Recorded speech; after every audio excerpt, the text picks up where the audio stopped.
Hello guys and welcome to today's Los Blancos podcast. Today we will be discussing Kylian MBAPPÉ. The first time this will be the Welcome Kylian MBAPPÉ podcast.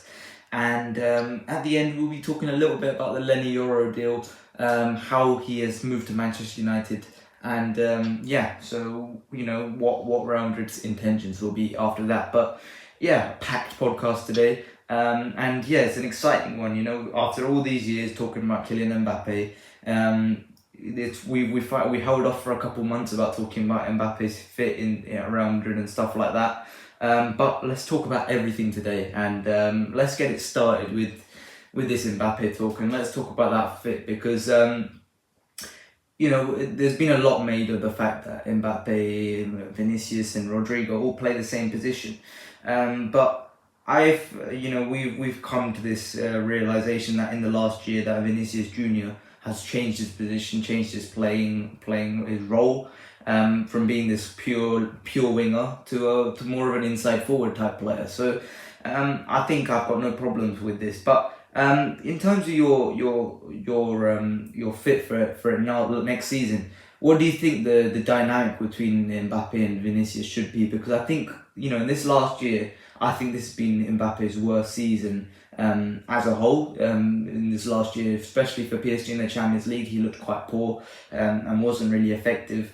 For France, he just really couldn't get off the board at all and just didn't look himself at all for the whole tournament. And so all of that came trying to play that striker role, trying to play in that front three. That's what caused problems. He really couldn't be effective. And so next season, would you be more inclined to play Mbappe off the left and then Vinicius towards the middle, or would you stick to what and stick to what Vinicius is comfortable with on the left? Because I've seen this in the last year, and I feel like Vinicius is more comfortable playing through the middle. And that's not to say Vinicius won't be effective either. Vinicius is obviously going to go down the left and do what he wants to do as well. But would you start with a Vinicius up front and then Mbappe on the left? I think Vinicius is actually, he got better on the ball in these tight spaces throughout the season. If you look at some of the big games that he played against Manchester City and against Bayern, he was so important when you jump deep and held on to the ball, but with his quick feet, able to release Rodrigo and play these balls. I think if you have Mbappe there with him, it's going to make it easier for him to get the ball and release it faster, because Mbappe is a lot faster than Rodrigo and maybe he's a bit more effective. Maybe he's not better in terms of link-up play, which is a bit different to what Rodrigo does, but I think Vinicius got better in terms of his link-up play through the middle. So I think like many reporters and journalists have said, I think this season, maybe Ancelotti indirectly prepared the team for the arrival of Mbappe. I don't think he knew Mbappe was coming, but I think the team was prepared for his potential arrival because Vinicius got better the ball. I think, of course, Kylian Mbappe is a better left winger. I think Vinicius is a better left winger in terms of his overall contribution, in terms of his defensive work as well, and how deep he gets to the ball. But in terms of effectiveness on the left-hand side, I think Mbappe is the best. So I think we have to try our best to maximize it. Maybe Ancelotti might just have them switch positions like he did with Vinicius and Rodrigo on the left wing against Manchester City and Bayern. So I think we might see something similar to that. I think the big loser might be Rodrigo a bit because he's stationed on the wing.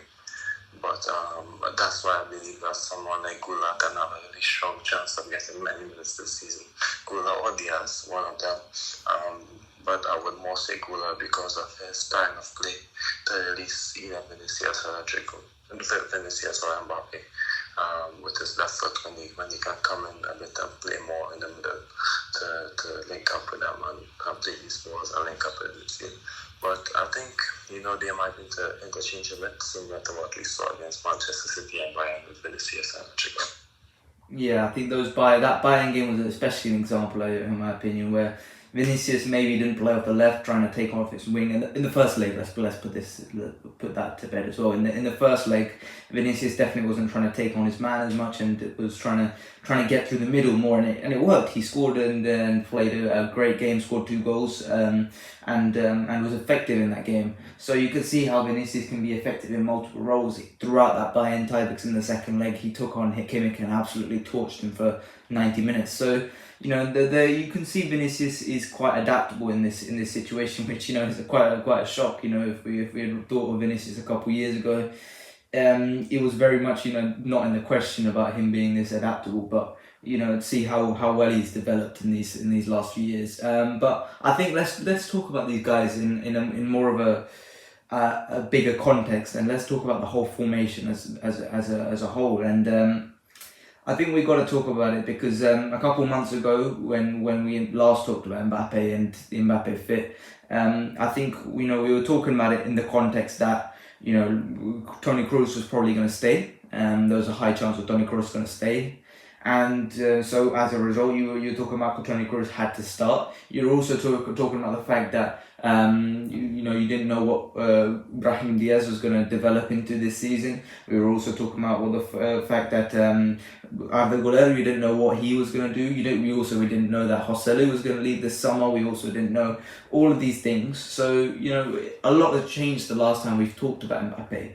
So I mean, coming into this season, what do you think would be the best formation to line up our best team? Now, for me, I think Ancelotti will initially start with what he knows and what he loves, which is the 4-3-3. I think we will initially start with it because he has always been the guy to support Rodrigo, and for me, I just personally think that in this situation where we don't have to start Toni Kroos anymore and we have to play with less midfielders in that situation, I think Ancelotti will go to that 4-3-3 instead of going with this midfield 4. I think we will start a midfield 3 of Tchouaméni, Valverde and Bellingham, and then a front 3 of Vinicius, Mbappe and Rodrigo. So I think initially we'll definitely start with Rodrigo, but if that doesn't work, and if let's say there isn't as much midfield stability, we can't keep hold of the ball, I could definitely see us dropping Rodrigo and putting Camavinga in easily. So it's what do you think should be the formation to start the season, and what do you think the pros and cons would be in this system? I think to figure out the formation, we have to know who will be the main starters and who will be the shoe-in starters. I think Valverde is a starter, Bellingham is a starter in the midfield, and one of Tchouaméni and Camavinga is a starter. So that means that's 3 spots gone, and then of course Vinicius and Mbappé as starters. So that's 5. So I think Rodrigo would be a starter at the start of the season, so I'll say 6. I think Ancelotti would not immediately take Rodrigo out of the lineup unless he's having like a really bad time. So I think it's really going to be those 6 starting, the Mbappé, Vinicius, Rodrigo at the start of the season. They are the sure starters. Ancelotti really trusts Rodrigo, and I believe that we should as well and allow him the opportunity to start the season. But of course, I think Rodrigo would be one of the who's out if it's the time to introduce a 4-man midfield. Or then if you want to start Güler and have him drift a bit more in field because you can trust on Carvajal and Valverde covering the flank, then I believe that that's what he's going to do. I think the winner of this could be maybe Madrid, who would get more minutes off the bench.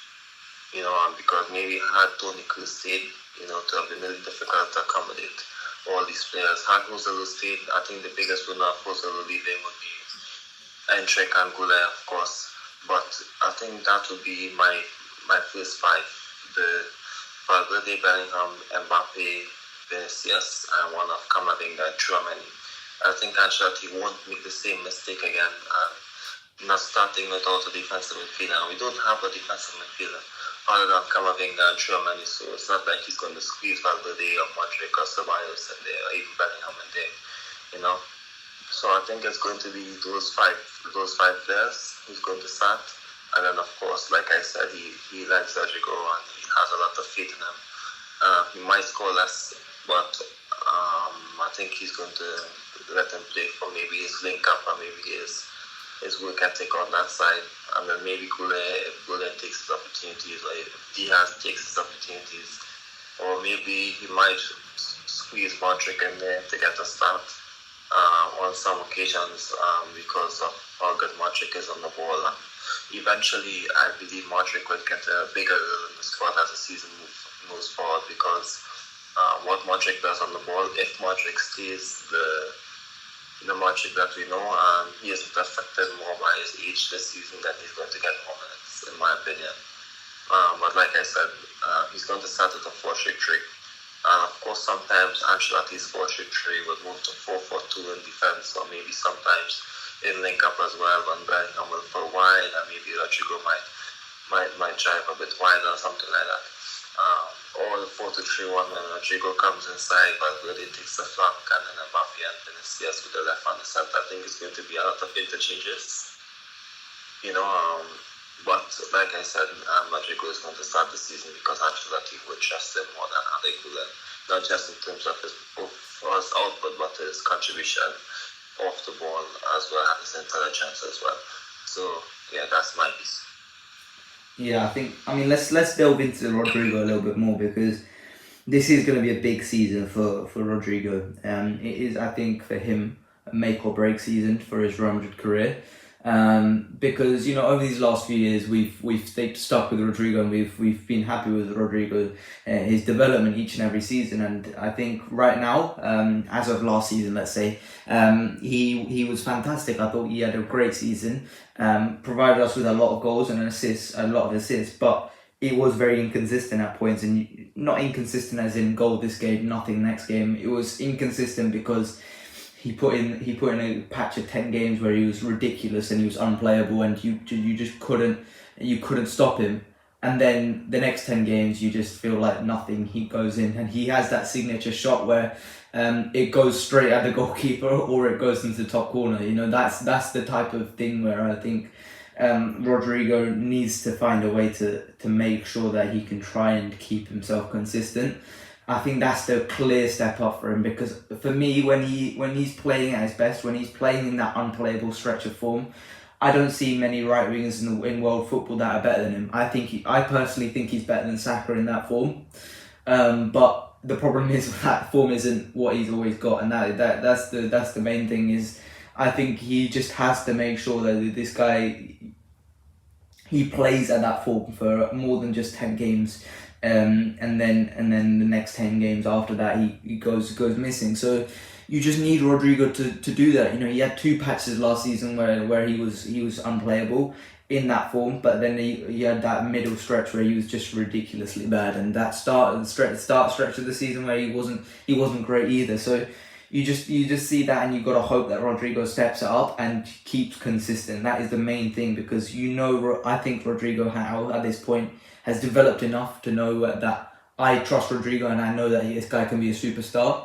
It's just whether he can keep that consistency. And now with Arda Güler wanting minutes, that Euros changed everything for Arda Güler, and I think for me, it's opened my eyes to see where Arda Güler can really fit into this Real Madrid team. And I think the end of last season as well emphasised that. I think Arda Güler is really going to want those minutes, and he is a really good fit on this right wing.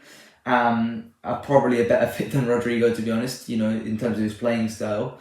And so Rodrigo, I think he might have to change his playing style a little bit more to provide a bit more symmetry to this team, because what MBAPPÉ and Vinicius and what zones they're going to want to play in.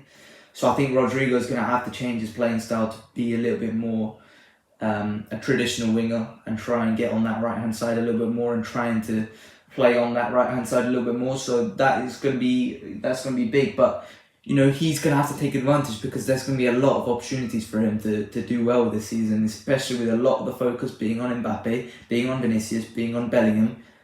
Rodrigo can take advantage, and there is going to be opportunities for him. This isn't going to be like he's going to be picking up the scraps for everyone else. He's going to have one-on-one matchups practically every week. Sometimes he's going to have 1-on-0 matchups. That's going to be the main thing, because they're going to want to double Vinicius and double MBAPPÉ. So I've seen a lot of disrespect towards Rodrigo these last few months, ever since We know that Mbappe is going to come to Real Madrid. I've seen Rodrigo being left out of Real Madrid graphics, as talk about the big three of Real Madrid. They talk about Mbappe, Bellingham, and Vinicius, and I've seen Rodrigo being left out of this, seeing him left out of lineups. And for me, I think Rodrigo deserves to be in there. He's worked so hard in these last few years, and to be left out of those is kind of harsh. So for me, Rodrigo, this is a big season for him. I've got complete faith in him that he can step up and he can be consistent and he can be the guy that we need on that right wing.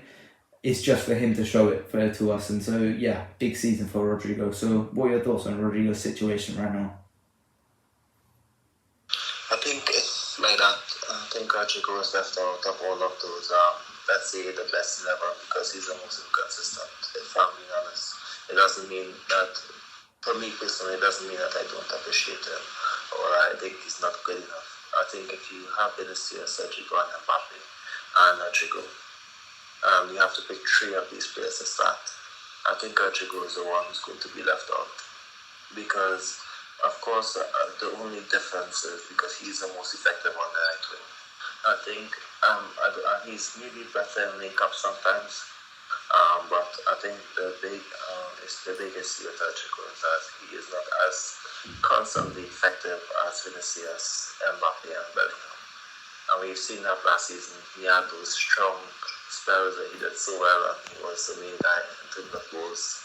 Maybe throughout a couple of phases in the season, but it wasn't like consistent in my opinion. Even when Vinicius was out, there was a spell, and it was just Bellingham who took us through.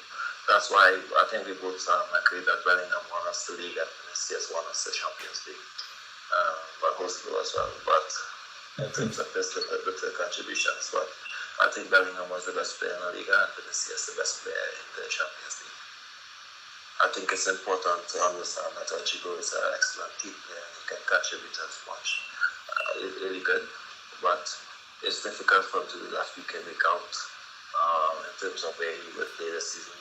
So that's why I believe that then maybe sometimes someone like Goulet would come in, or we might go back to 4 midfield, to just switch that, because I think what Ancelotti would eventually start doing, he would play the 11 that's most effective and most efficient for him to get the best possible results and find the best possible balance. And that's where Rodrigo might fit in because of his work ethic. But then Valverde can also play on the wing with his work ethic. If Rodrigo isn't as effective on the wing, then Valverde can play there. So if Ancelotti wants to maintain balance. So I think that's his position. I think he is the most replaceable in the team, because you're not going to sit Vinicius or MBAPPÉ or Bellingham, and you're not going to sit Valverde. You need a defensive midfielder. So that means Camavinga and Tchouaméni has to start. So that's 5 names there, and then that's 5 names without mentioning Rodrigo. So it's either you want to add an extra midfielder and start both Tchouaméni and Camavinga or Modric sometimes, or you just play the 4-3-3 and start Rodrigo. And if he's having a bad time and you need someone who can play more midfield and drive a bit more, then it's going to be Allegri or Diaz. I would say Allegri, like you said, his tournament with Turkey switched up a lot in terms of how we would consider him or how the coaching staff could consider him. So, like I said, he is easily replaceable because he will start the season, and we'll just have to see whether I won't say sink or swim, because he's going to do well, and I think he's going to be a consistent performer, maybe 7 out of 10 weekly in terms of work on and off the ball, but in terms of his goal contribution, it's going to take a dip. I have to be honest and say it's going to take a dip, and it's going to be a lot of people criticizing him. That's what I think, but I think the true fans and Ancelotti will always see how good he can contribute. But yes, he's better on the left wing, but of course you have to admit that Vinicius and MBAPPÉ are better players on the left wing. Yeah, I think he could suffer, but I personally think he won't. He just got to make sure that he stays consistent, and a lot of his contributions come in those big games, and therefore we recognize him for those big games. But it's just in those smaller games, sometimes he tends to ghost a little bit, and tends to go quiet, and so, you just need Rodrigo to perform in those little games when things aren't going for well for Vinicius and they're trying to kick him and they're trying to foul him and all of that stuff, and you just want Rodrigo to pick up the load for him, and he just won't. So those are the type of games where I think Rodrigo needs to step up in. But overall, that's what MBAPPÉ is for as well. So maybe that isn't so much of a problem. But another person that I think could suffer as a result of this arrival is Eduardo Camavinga, because, like you said, it is 5 players plus 1. I don't think it's for me. I don't think it's Tchouaméni or Camavinga. But thinking about Ancelotti, it very much could be.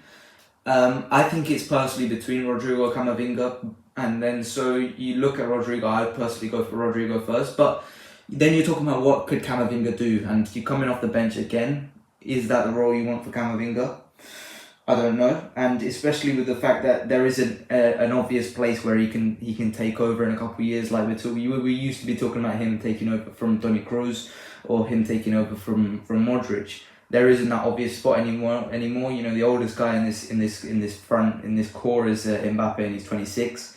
So that isn't obvious anymore, and so where would you play Camavinga? Because he is obviously going to be one who suffers if Rodrigo plays, and so if he doesn't play, if Camavinga doesn't play, then you're talking about maybe he plays at left back, and so if he plays at left back, then you're talking about a really good attacking output. You're talking about him, Bellingham, and then Mbappé and Vinicius on that left. And then if he plays in the midfield, then you're talking about him and Mbappé. And in no matter what, in possession, he is gonna thrive with this new player, new addition. So I think he's gonna really be important. And I think the main thing that he's gonna take a big step in defensive importance this season, because where a lot's been made of Mbappe's work ethic and stuff like that, in terms of off the ball. I think this is going to be a huge place to step up for Camavinga. He's going to have to run a lot alongside Valverde and Tchouaméni. These guys are going to have to pick up some defensive slack and make sure that they cover that for Mbappé, which I believe they can do. They all 3 of them have proved that they're really good defensive players, and so that's going to be huge for him. And there is a huge defensive load that he needs to pick up, and therefore, if we find out that the team needs more defensive stability in the first coming weeks with Rodrigo on the right wing, then that means Rodrigo gets dropped and then Camavinga plays. So it's a really big dilemma here. At points you wish that football could be played with 12 men on the field, but you know what, it's a really good problem to have with Camavinga. But I think there's very clear positives to play Camavinga, and therefore I think that does give him an advantage. One in which I think come the big games, you're going to play Camavinga no matter what. So what are your thoughts on Camavinga's role in this situation right now? I think, of course, we still, I know we're going to speak about the centre back situation, which is going to open up a lot of opportunities for other players if Tchouaméni has to play there, maybe if Camavinga has to play left back, but there is a lot of ifs and maybes this season. Like everyone would always say, Carlo Ancelotti is a perfect person who would put this team together, who would analyze this team and pick the best possibility, because there is a lot of ifs and maybes, like I said, and buts as well. For example, let's hope that there are no injuries, of course, because if there's an injury, that could definitely switch things up a lot, to be honest. But I think Camavinga, this will be his 4th season with Madrid, believe it or not. Time is really flying. It's his 4th season, and I remember when he just came, he was barely getting minutes. We knew he was good, but when he came in, there was this year the yellow cards and his inconsistency. And then after he started coming off the bench a bit more, and he was more consistent off the bench. But if I'm being honest, I think with the Camavinga situation, I don't think he should be. I think he should be a starter, yes. But I also think Tchouaméni should be a starter. And I also know that Valverde and Bellingham have to be starters. And I also know that Vinicius and Mbappé are starters. And I also know that we need an extra attacker because last season there were moments when in league games, of course, when another attacker would have been beneficial for us because there was no one in the box sometimes other than Bellingham. So it's really difficult to tell. And if you ask me if I have to prioritize one player for the future of Madrid, if it's going to be Camavinga and Tchouaméni, I would say Camavinga. He's better on the ball and he's been here longer. Of course, we have a stronger affection for him. You know, he's more versatile. He can come off the bench and he can impact. He can start games and he can impact. He's just a more valuable player. But if you ask me who's a better defensive midfielder, I would say Tchouaméni. So it's in a difficult situation. I don't think he's going to fuss a lot if he's on the bench or playing at left back. You know, but I think he's going to be important. But I think he doesn't always get injured as well. He's not the type of player to get injured. So I think he's going to have his opportunities to start games. Like I said, the good news for him is that it's not like where Toni Kroos can start at defensive midfield if you want more control on the game. And then you can start Valverde and Bellingham or whoever ahead of him. I think it's the instance where it's either him or Tchouaméni, one of them have to start. So I think he's going to get minutes. Then I don't think if Garcia starts the season strong in terms of in the US camp, I think that's good for him. But if he doesn't, then more minutes for Camavinga at left back. And if Tchouaméni plays at centre back, then of course Camavinga is going to start at left back because Ancelotti was just Tchouaméni over Bellingham. I think Bellingham is the 5th choice centre back. Tchouaméni is the 4th choice centre back. So like I said, there's a lot of ifs or buts, but Camavinga is definitely a valuable player. Whether he starts or comes off the bench, I think he's the player who's going to play every single game. If he remains fit and doesn't have any injuries, I think he's going to play every single game. When he comes on left back or midfield, when he starts on left back or midfield, I think he's going to play every game. There is no question about that.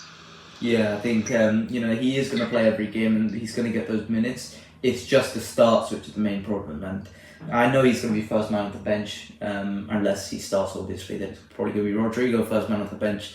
But nonetheless, I do feel a bit concerned for him because we do have a bit of an attachment to him because he's been here for 4 years, like you said. Somehow it's been 4 years already. But this is going to be a big season for Eduardo Camavinga. I believe he's going to be turning 22 this year as well. So yeah, big season for Camavinga and one in which he's going to be pivotal for his development.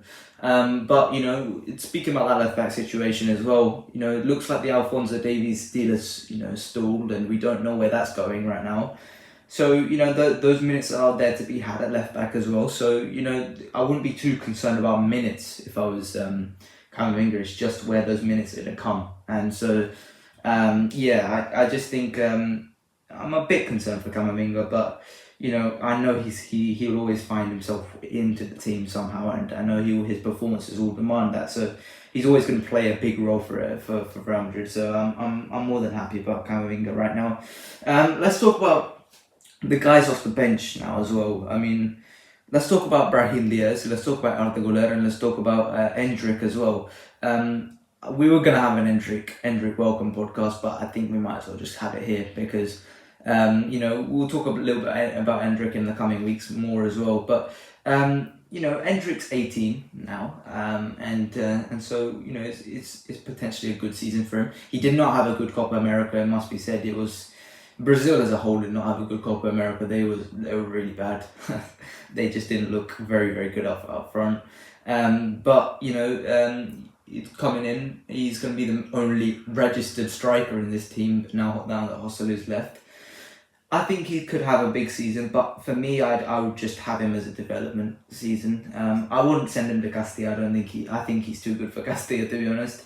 I think he's better than what Vinicius was when he initially joined. I think he's better than what Rodrigo was when he was initially joined. So I wouldn't send Endrick to Castilla. I would keep him in the first team.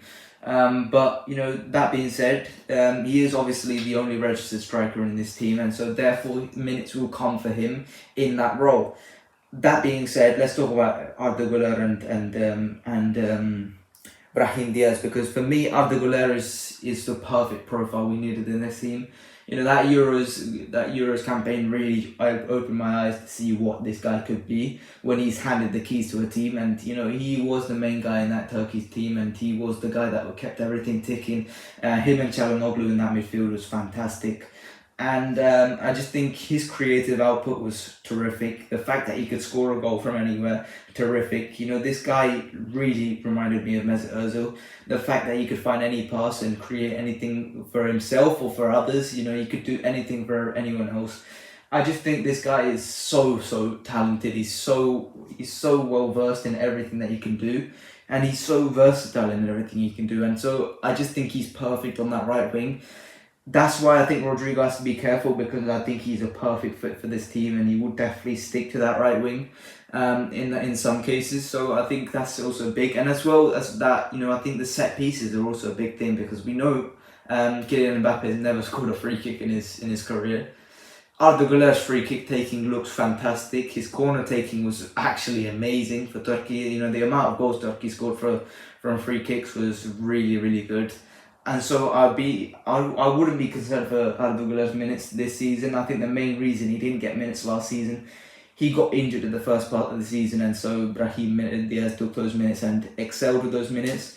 And speaking of Brahim Diaz, let's talk about him as well, because last season was terrific, but I just think this could be a potentially bad one for him if he doesn't find a way to get himself straight into the team. I think he provides something completely different in the fact that he's just going to keep running compared to everyone else. You know, he's just going to run. I think that's where he could definitely provide those valuable minutes where he just runs and just makes sure that he's that dynamic player off the bench, someone who's just not gonna give up and just and doesn't need the ball to make things happen. And so I think sometimes Real Madrid do need some of those players who are a bit more of less selfish and tries to do stuff and runs off the ball and tackles and tries to work hard off of it. And so for me, I think Brahim Diaz could be really important in terms of that. But you know, for me, in terms of the bench lineup right now, if we assume Rodrigo is the one starting, you look at the bench, and right now you go for Camavinga first off the bench. Then I would say Modric comes off the bench as well second. Then Arda Güler, then Brahim, and then Endrick / Lucas Vazquez, depending on game state. So, you know, that's a potential situation we have right now, and I would be kind of worried if I was Brahim Diaz right now, because he definitely is a dude who could definitely suffer as a result of this. But you know, I've seen a lot of Madristas talking about the squad depth and, you know, wanting to sell this guy, wanting to, you know, we're gonna have to sell this guy. We've been running this podcast for 5 years now. Well, not 5 years, 5 seasons. Across 5 seasons, it's been 4 years we've been doing this for. Across those 4 years, we've talked about Real Madrid's squad depth. We've talked in attack. Let's specify that. We've talked about that. First season, we were talking about Benzema, who was fantastic. Then we were talking about Hazard, who was always injured. We were talking about Vinicius, who at the start was a young player and eventually would develop into a superstar. Rodrigo, who at the start was a very young player but who would eventually develop into a superstar. We were talking about Bale, who didn't want to play. We were talking about Asensio, who post-injury, we knew what Asensio post-injury was. Someone who, you know, who could give us a goal out of nothing, but a lot of the time it was nothing. And Brahim Diaz, who was a young player who, you know, Zizou didn't really trust. And that was our attacking situation. You also had Mariano Diaz, who a lot of the times was a meme, apart from the fact that he scored once in El Clasico, scored once against Roma. And that was apart from that. You had Luka Jovic, who was hopeless a lot of the time and was ineffective. And so that was your squad depth chart. You had two guys who were either injured or didn't want to play for you. You had guys like Luka Jovic who were just useless. You had a few young players in Vinicius, Rodrigo, and Brahim, and you had a superstar in Benzema. That was it. That was your squad depth. And so now that we finally have squad depth and you want to sell it, that doesn't make sense to me. And I just think that, you know, we have to see how this works out this season, because we've got over 70 games to play. These minutes are not going to be, there aren't going to be there aren't going to be little minutes to go by. Everyone has to play, and there are going to be injuries this year. So for me, this season, I don't think we should be selling anyone. Next season, let's see how this goes. But for me, I've got no problem with the squad depth right now. I'm more than happy. If there are any victims of this, then the transfer market will be open next summer. But for now, I'm more than happy with the squad, and I feel like there are minutes to go by. So, what are your thoughts about all of that, which I've just gone on a rant about? About Vinicius, not about Vinicius, about Raheem, about Arda, about Endrick, about the squad depth. Yeah, of course, I think he was spot on everything that you mentioned. So I would try to maybe add a few more points and touch upon it a bit. But I think with Arda Güler, he was spot on because I believe that he definitely has an opportunity to get more minutes. With the squad that we have, I've seen that we lost Tony Kroos as well. We need those players who can play those precise passes and come into the midfield and dominate the game and help take control of the game. So I think he is perfect for that if he starts on the wing. So that's one. So he definitely has the opportunity to get more minutes, like you said, due to his profile, and like you both mentioned earlier at the start as well. Seeing that Rodrigo is going to start, he has to definitely take opportunity of his minutes as well, so that's important. If you look at Diaz, I think he has chosen Morocco, so I think it's not like there's this shortage where he has this big chance of missing out on the national team, and it's especially in youth minutes to get called up for Spain. I think he's going to be called up regardless, just like Hakim Ziyech. They're going to play because they are key in attack, and they will be key attackers for the national team compared to any as a private club player. So they're going to be that big of an issue in terms of his playing. So that's important for him, but I'm sure he's going to want minutes, but I'm sure he's going to accept that he's a squad player, and I think if Ancelotti wants to hold on to the lead, if it's a 1-0 type game against Barcelona, something happens to Rodrigo, MBAPPÉ, Vinicius, they're tired, and Ancelotti's holding on to the lead for the last 7 minutes. I think he's going to throw on Lucas and Brahim before he sends Arda Güler one. So that's an advantage for Diaz over Güler. Another advantage for both of these two, and Endrick as well, is that Joselu left. Seeing that Joselu left, I think that it opens up a lot of opportunities for these guys to be the first on the bench, and they can take the opportunities. And there is a chance that we play a lot of games this season, so I believe all of these attackers will get minutes. There'll be minutes for Modric as well, there'll be minutes for everyone, so that comes in at this specific time. So if you look at it, we have players to cover each position.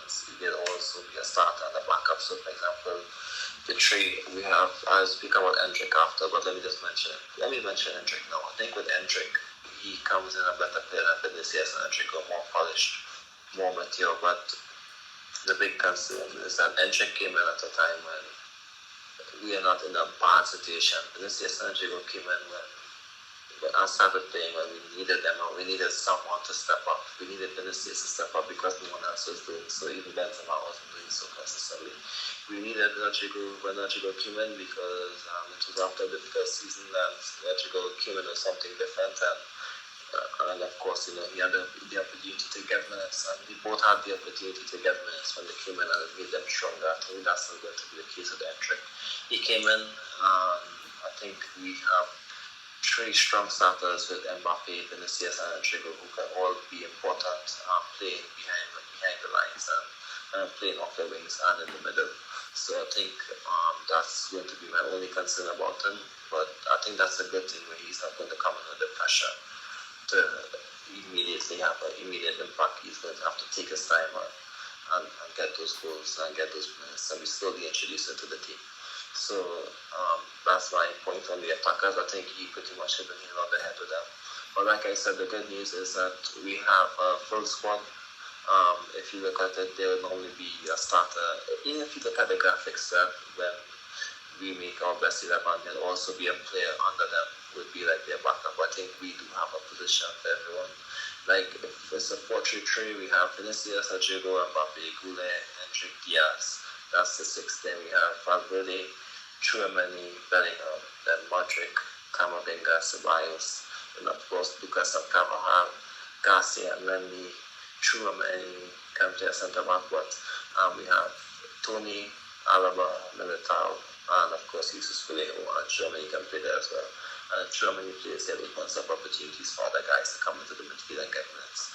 So I believe that we have a strong squad, in my opinion, and it's on how Ancelotti puts them together. It will, of course, show our success.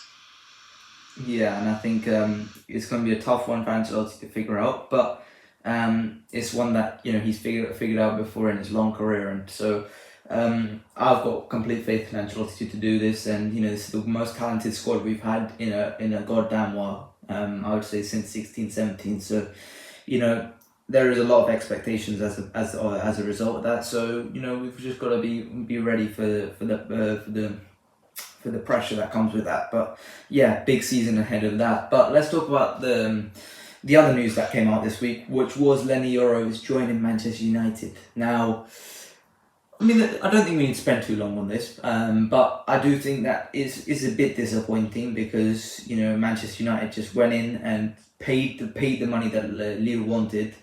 Real Madrid wanted to play hardball. They wanted to pay 30 million. I think it was 40 million max.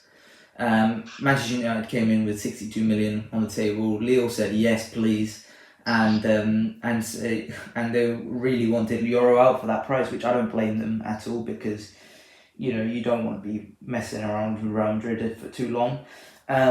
But yeah, I mean, it is a bit disappointing to lose Yoro, I think, because I just felt like Yoro was a perfect partner to Militao for the future.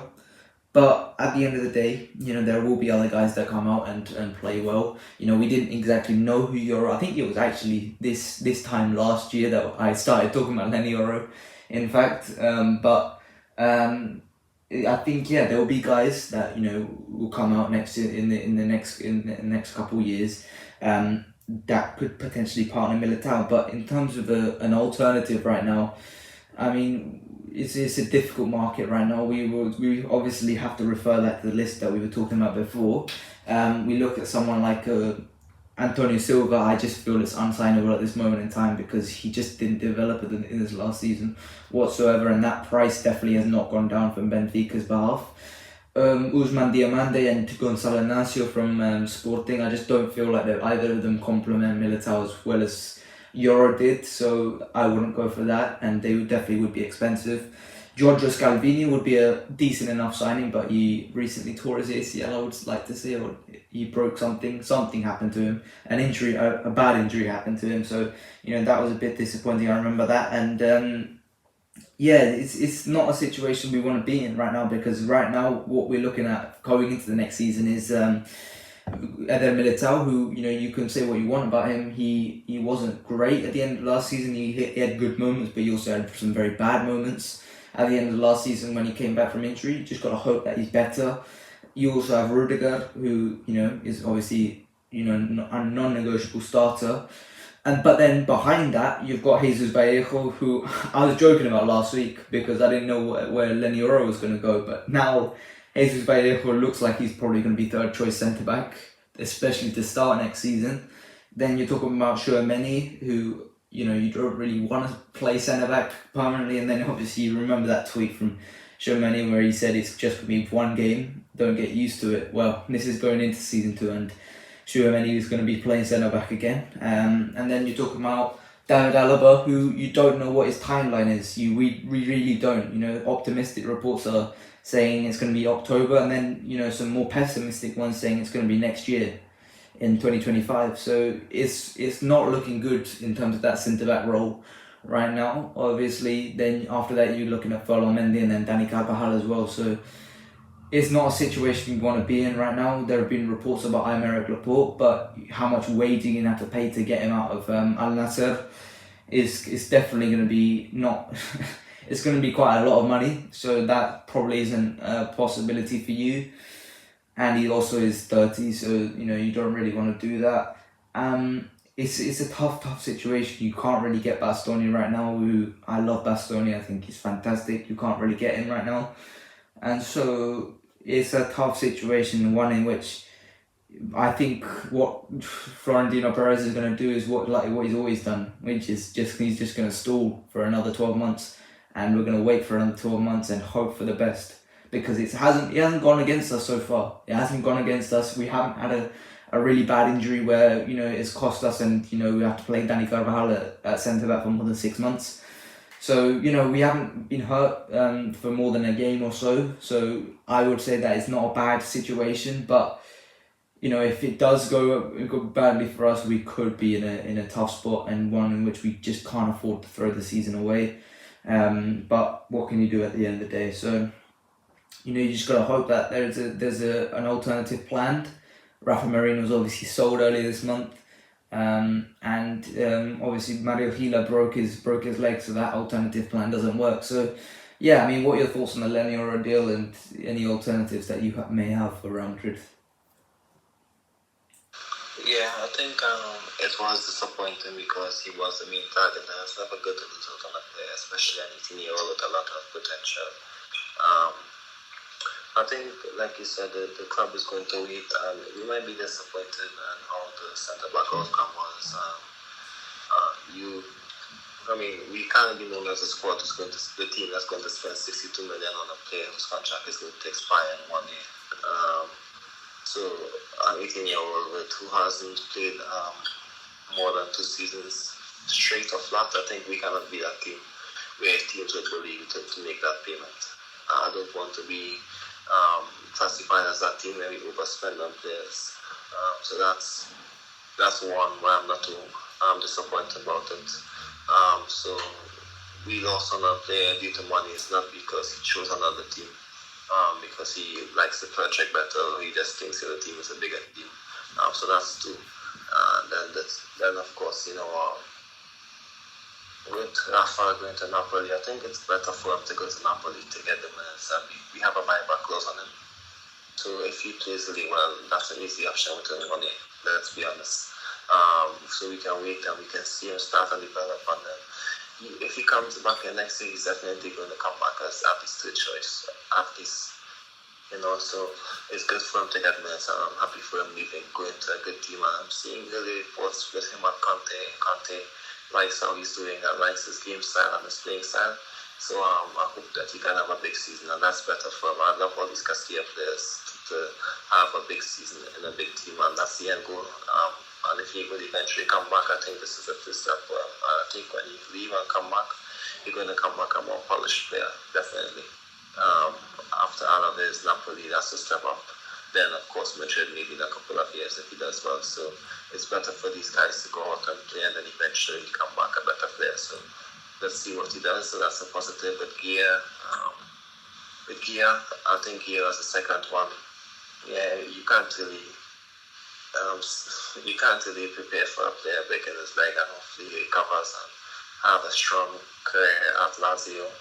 And as well, he's a good player at Lazio.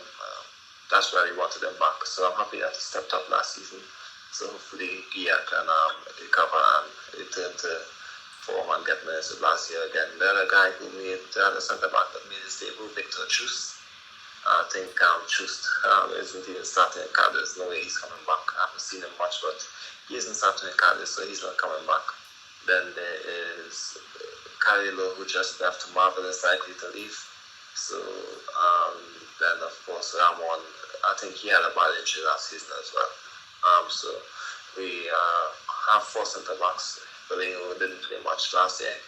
So because he didn't play much, if he had a strong season at Granada last year, he played well, or not even played well, but he played consistently.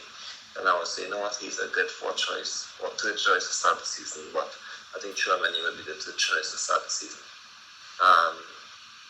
He showed that he is capable of playing there, so it opens up the opportunity for Camavinga to get minutes and start. That's why I said there was a little, not an ifs and buts on the start of the season. I'm sure Tchouaméni will at least play 1 game at centre back, and then we will see how things goes after that.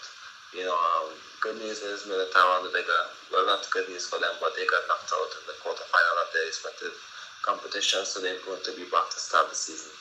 And then, of course, Tchouaméni will be the main backup, and then Vallejo as the 4th choice. And nicely so, because Vallejo didn't As much as I like him as a person, he seems like a humble guy. I don't think he should be third choice. I think Sherman is better than him. It's so ironic that in my final post I said that you never know the situation. Nacho might leave next season, Valero might come back, and that's exactly what happened. Valero is back. And of course, with the board, I think they're going to wait and they're going to look for another market opportunity. But I don't think that anyone, maybe the lit is good. The lit would come at a good cost, if I'm being honest. He's the only person for me where I would want. Well, I'm thinking of maybe Antonio Silva, Tillit. These are the only two that maybe ringing a bell for me where I would want to come in. With Sergio Ramos and the Pepe, Sergio Ramos isn't with the club at the moment, but I think you don't want to have another story when he's a bench player. And of course, with Sergio, I think it's best that he goes to the MLS or something like that, where he can end his career at a team where he makes money and starts every week and isn't a lot of pressure on his body as it's aging. So yeah, the board will wait for an opportunity, but I think that later on Antonio Silva, if at the right horse, would be good for the club. With Ignacio, I haven't seen him play much with Sporting. I can't really make an immediate assessment on him. I'm also a big fan of Lindy Luff from Manchester United, but he gets injured too much to be relied on as a backup. Because I would trust Lindy Luff over Vallejo. I think Lindy Luff with a good partner is a good center, is a good player. So we wish Lenny the best at Manchester, of course. But it's a bit somewhere to miss out on it. But I'm sure you heard when I said that we don't want to be the team overpaying and known as a team overpaying for assets, which makes it difficult in future negotiations. So that's my final piece. I hope that I know that we'll be fine with the options that we have. It's the start of the season. The work alone won't be that much at the start of the season in terms of minutes. So I think we'll be fine at the start of the season. It's coming on to the main end of the season where it's going to be important. So let's wait and see. Yeah, I mean, I wouldn't have minded Rafa Varane back, but he's obviously now gone to Como. So, good luck to him. I'm sure he'd enjoy that little lake in Como. But it's obviously not a great situation right now. But can't wait for us to have an injury plague at the start of the season, lose both Militao and Rudiger, and then we have to play Vallejo.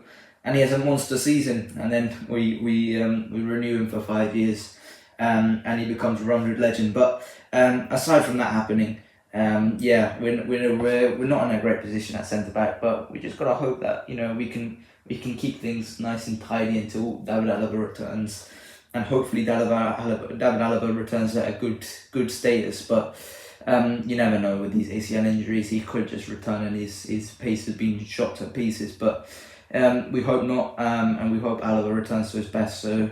Yeah, I hope to get a few reports in for the next few weeks about David Alaba's timeline and knowing when he'll come back, but you never know at this point. So yeah, that is it for today, guys.